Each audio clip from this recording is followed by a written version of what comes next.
really about community for her, and she had a daycare center, a daycare home, and so many people went through our lives, and she used to let people come in and stay with us and just different things like that. And I didn't look at it like it was really about community because I didn't know then. Mm-hmm. But she instilled it in us that we are a part of this community, and being a part of community doesn't mean just sitting down. It means being involved. Right. And what does that mean? How do you do that? It's about taking action. So I can't worry about what somebody else is doing or what they're not doing. What am I doing? Right. And so that's where I come from. And it's like all I know. And every time I try to get away, it comes back to get me. Your mom laid that foundation. Yes, she did. Yeah. And I always say this to people, you try to get away from the foundation, but when the foundation is strong, you always go back to Right, it. right. Ooh, Yeah. that's good. Hey, I went back to the foundation. I'm at the foundation now. And this is where I came from. And so I can't help but, put it out there. So community is big for me. Right. And then my husband is a community man too. And I don't know how that all happened, okay? The creator right? We laid didn't even that know. foundation. Oh, wow. We didn't even know. Yes. So, I'm community. He's community. It just seems like no matter what we do, that keeps coming back to our lives. Yeah. So, Yeah. yes. And what I love about you two is that you are authentically who you are. Yes. Authenticity has become very important to me in the last few years, because I want to be authentic with people. Mm-hmm. I want them to know that I'm real. I'm who I am. I'm not being nasty or mean to you. I'm not going to pull punches, but I am always going to be authentically Clydia. Right. And I just was talking to you before we kind of came on here, and about a year ago, my sister and I had been doing some things, but we were just seeing so many strides and things that were happening in our community as black women. Mm-hmm. And at that point, we had decided, you know what? It's okay to be black. It's okay to be a black woman. And so we were like, we are now unapologetically black. It doesn't mean that we don't love everybody. I have friends from all races. We all do. I love them.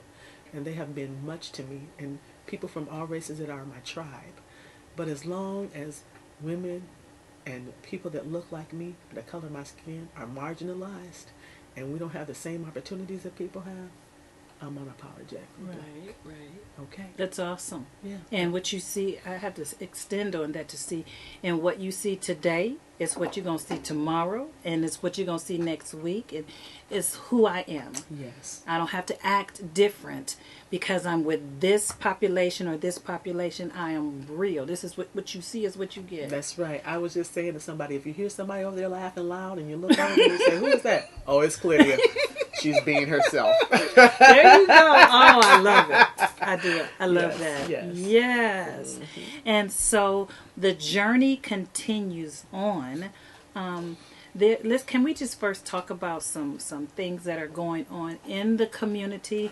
We're going to talk about an awesome event that you guys have put together for next weekend. Yes, but you said you started with the art of hair, and you've grown that. Yes. And can we talk about how you've grown that?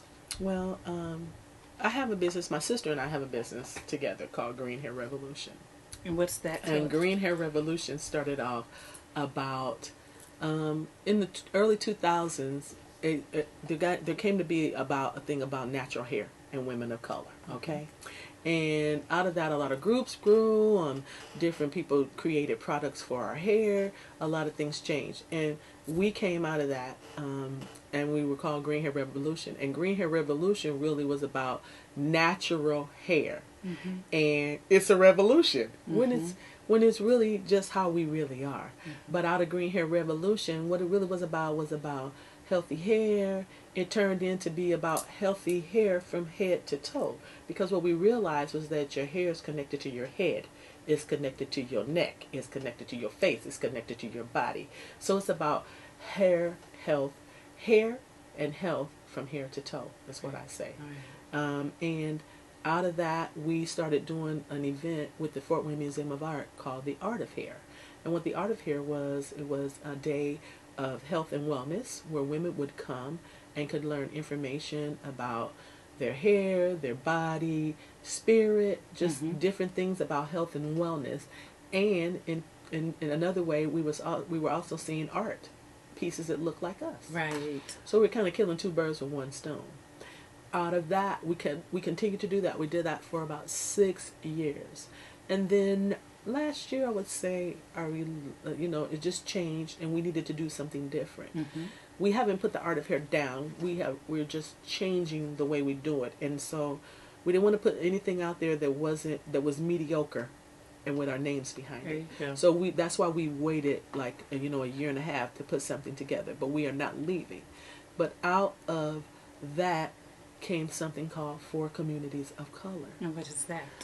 For Communities of Color is a group that my sister and I started because when we were seeing the disparities, she works in housing, and I, work in community, same thing. And we were seeing the disparities of black businesses, black and brown businesses, and what was out there. All of a sudden you start to see so many things about entrepreneurship here.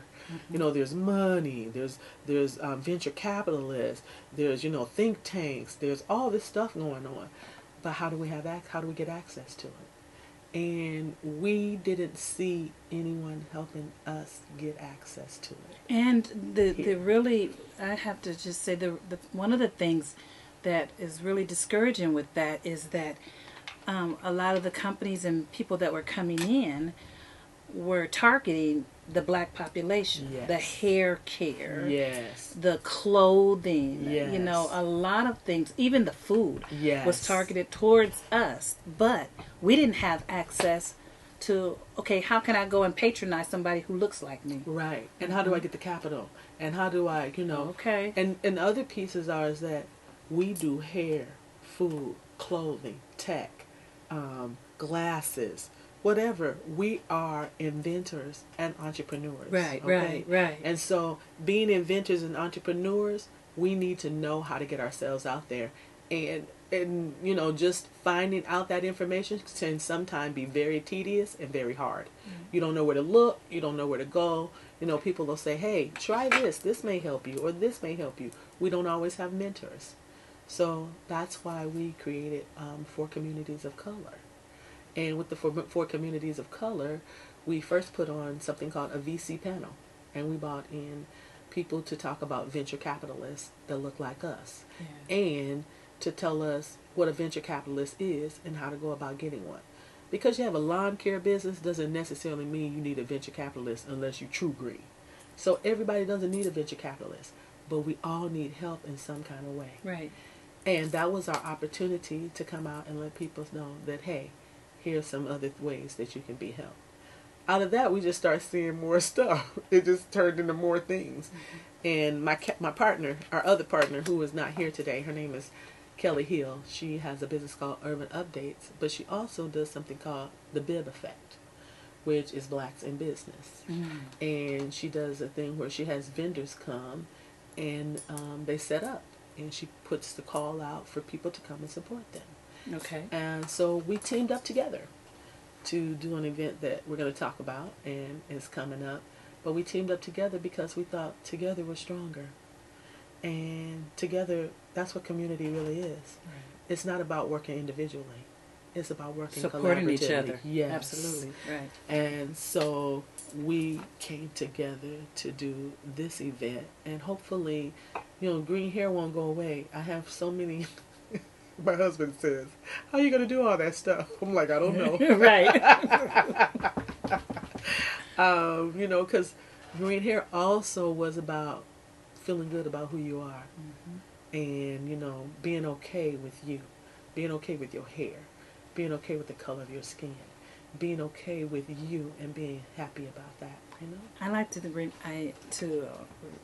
bring to your attention right now, one of the things that it continues to pull up in my mind is one of the things your daughter said when you guys first started the art of hair, was that your relationship with your hair is the first relationship you had. That's what she said. And I didn't ever think about that, but she's right. Right. And if you can't love what's on top of your head, how can you love anything and anybody else? Now, Okay. that doesn't mean they have to all be cut off and short like mine, but love it. Love it, embrace it. Exactly. You can't embrace it. You have to embrace it before you can embrace anything outside of you. It's really a shame when you don't like your hair because you think it should be a different kind of way. Right, right. And it's really trying when you hear in the news that, oh, this kid got kicked out of school because of their hair. Right.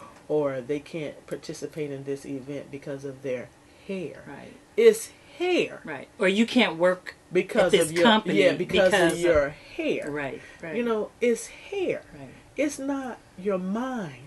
It's not your intellect. It's not what you know or have experienced or your schooling or anything. Right. It's just hair. It's just hair, but it's not just hair. Mm-hmm. Okay? Mm-hmm. So I